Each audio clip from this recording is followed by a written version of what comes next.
What's up, YouTube? Thought I'd make another quick video today, just an update on the build going on. It's a nice hot warm day in Texas, just like I like it, and I've been out here in the garage with the Lightning since this morning, making a little progress on getting this Whipple bolted on. So let's see where we're at. So I did the coolant crossover mod for the lower intake. Got the hoses from Tim White.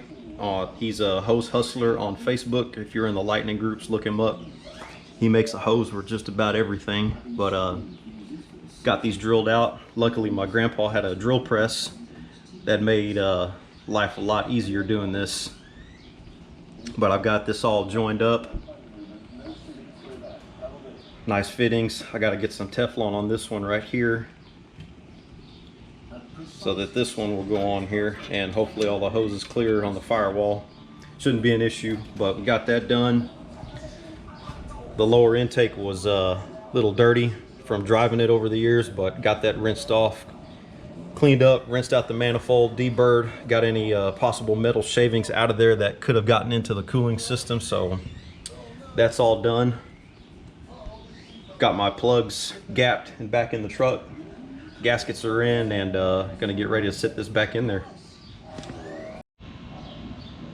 I also had to make a quick fix for this. This is the metal pickup tube that goes on the nipple on the back of the water pump. I don't know if my truck was like this from the beginning when I purchased it back in 2007, but I did have a local shop here in Austin install my JLP long block, and to do the race heater hose kit from Tim, this pipe was, well, I can't get it in there now, but this pipe, picture it pressed onto the nipple, but it's supposed to be angled. Let's see if I can get back up in there. It's supposed to be angled this way towards the head more to allow that heater hose up there to go onto the end of that nipple, but the pipe was vertical like that, and it did not allow me to bend that hose and get it over there without the hose kinking. So screw that thing, and as a fix, and I'm hoping this works,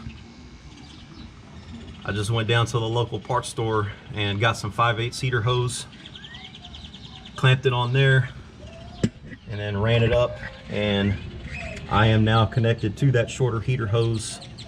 The angle's good, it's not pinched, and it is connected into the firewall. So hopefully that hose will clear the lower intake when I go to set it in here in a few minutes. I'm hoping it works. If not, I'm gonna have to figure something out, and that's gonna set me back a lot longer, but I'm hoping it works, so we'll find out soon. By the way, getting those off sucks if you've ever done that before. That wasn't too bad. Only thing is, don't try to put the lower intake in with that connection joined and made up. It does not fit, or didn't fit for me at least, but everything's in there. That's tightened up. That's pushed in and secured. And the lower's in.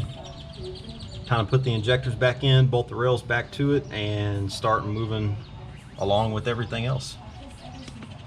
I'm also going to be replacing the factory hardware with these nice ARP bolts, just to kind of dress everything up under there. Got some more ARP bolts for some other things like the mid plate and a few other things. Finally got the blower moved from inside the house out here.